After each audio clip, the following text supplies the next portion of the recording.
Hello everyone, स्वागत है आप सभी का जीएस क्रक्स में। आज के इस वीडियो में हम देखेंगे इकोनॉमिक सर्वे 2021 के बारे में। तो इकोनॉमिक सर्वे जो होता है ये एनुअल डॉक्यूमेंट होता है मिनिस्ट्री ऑफ फाइनेंस का, जिसे गवर्नमेंट ऑफ इंडिया प्रेजेंट करती है। ये प्रिपेयर्ड किया जाता है चीफ इकोनॉमिक एडवाइज़र के गाइडेंस पे, और इसे बजट सेशन में इकोनॉमिक सर्वे को प्रेजेंट किया जाता है।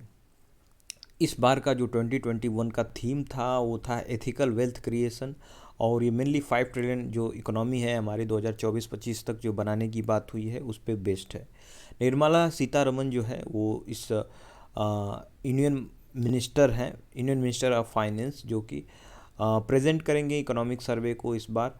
और इकोनॉमिक सर्वे जो है इसे प्रेजेंट किया जाएगा। अब इकोनॉमिक सर्वे जो होता है इसका पर्पज़ क्या होता है, तो ये इकोनॉमिक ट्रेंड्स जो होते हैं कंट्री में उसको और बेटर फैसिलिटेशन के लिए जो रिसोर्सेस हैं उसके मोबिलाइजेशन को कहाँ एलोकेट किया गया है, वो सारी चीज़ें जो है इस रिपोर्ट में प्रेजेंट किया जाता है।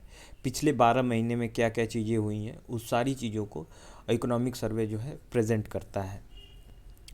तो आज इस वीडियो में हम लोग स्किल डेवलपमेंट में क्या क्या बदलाव हुए हैं उसके बारे में देखेंगे। तो स्किल डेवलपमेंट के ऊपर आज हम लोग चर्चा करने वाले हैं कि इकोनॉमिक सर्वे में क्या रिपोर्ट है। तो 2.4% वर्कफोर्स जो है 15 से 59 ईयर्स के बीच जो एज ग्रुप होता है उसको वर्कफोर्स कहा जाता है। और इस वर्कफोर्स में 2.4% लोग जो होते हैं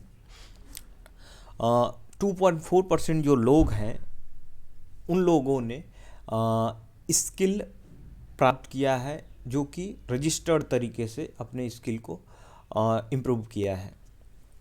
तो ये काफ़ी कम नंबर्स में वर्कफोर्स ने फॉर्मल वोकेशनल ट्रेनिंग प्राप्त की है। इनफॉर्मल तरीके से देखा जाए तो 8.9% लोगों ने इनफॉर्मल तरीके से यानी बिना रजिस्टर्ड तरीके से ये स्किल डेवलपमेंट किया है। अब इनफॉर्मल जो सोर्सेस हैं उसमें देखा जाए तो ये कहाँ कहाँ से इनफॉर्मल सेक्टर से ये लोग ट्रेनिंग प्राप्त की है। तो जैसे जॉब ट्रेनिंग के दौरान 3.3% लोगों ने अपना स्किल डेवलपमेंट किया है। सेल्फ लर्निंग से 2.2%, 2.5% लोगों ने अपने स्किल डेवलपमेंट किया है। 2.1% हेरिडेटरी सोर्सेज से स्किल डेवलपमेंट किया है। 1% लोगों ने अदर सोर्सेज से किया है। तो इनफॉर्मल सेक्टर में भी ये अलग अलग हम देख रहे हैं कि काफ़ी ख़राब कंडीशन है स्किल डेवलपमेंट की, क्योंकि कोई भी एक फॉर्मल तरीका नहीं है यहाँ स्किल सीखने का। अब देखा जाए तो इस रिपोर्ट में ये भी बताया गया है कि जो आईटी और आईटी सेक्टर हैं इन्हीं कोर्सेज में सिर्फ और सिर्फ मेल और फीमेल जो है most of the male and female जो है इस सेक्टर में रजिस्टर्ड तरीके से अपना स्किल डेवलपमेंट किया है। आईटी यानी कि इंफॉर्मेशन टेक्नोलॉजी, और आईटीईएस का मतलब इंफॉर्मेशन टेक्नोलॉजी इनेबल्ड सर्विस। तो आईटी का ही आईटीईएस जो है एक एप्लीकेशन है। आईटी का मतलब होता है कि जैसे designing, web designing, software, hardware, computer based जो ट्रेनिंग होती है उसे आईटी सेक्टर से कोर्स से किया जाता है, और उसी के एप्लीकेशन को आईटीईएस कहा जाता है। तो ये मेल्स और फीमेल्स में जो है सबसे ज़्यादा इस बार ट्रेनिंग ऑप्ट की है इन दो कोर्सेज में।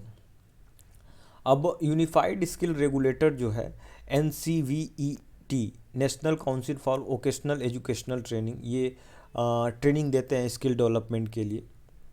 ये रिसेंटली ऑपरेशनलाइज में आई है, यानी कि ये अपना कार्य कर रही है कि वोकेशनल जो ट्रेनिंग है ट्रेड या फिर आर्ट या फिर और भी क्राफ्ट में जो ट्रेडमैन है, क्राफ्टमैन है, आर्टिसियंस हैं, उनको ट्रेनिंग दी जाए। तो ये NCVT का काम होता है। अब प्रधानमंत्री कौशल विकास योजना 3.0 रोल्ड आउट हुई है 2021 में। इनका टेंटेटिव टारगेट है 8 लाख पीपल को, इंक्लूडिंग माइग्रेंट वर्कर जो हैं उनको स्किल डेवलपमेंट प्रोवाइड करना।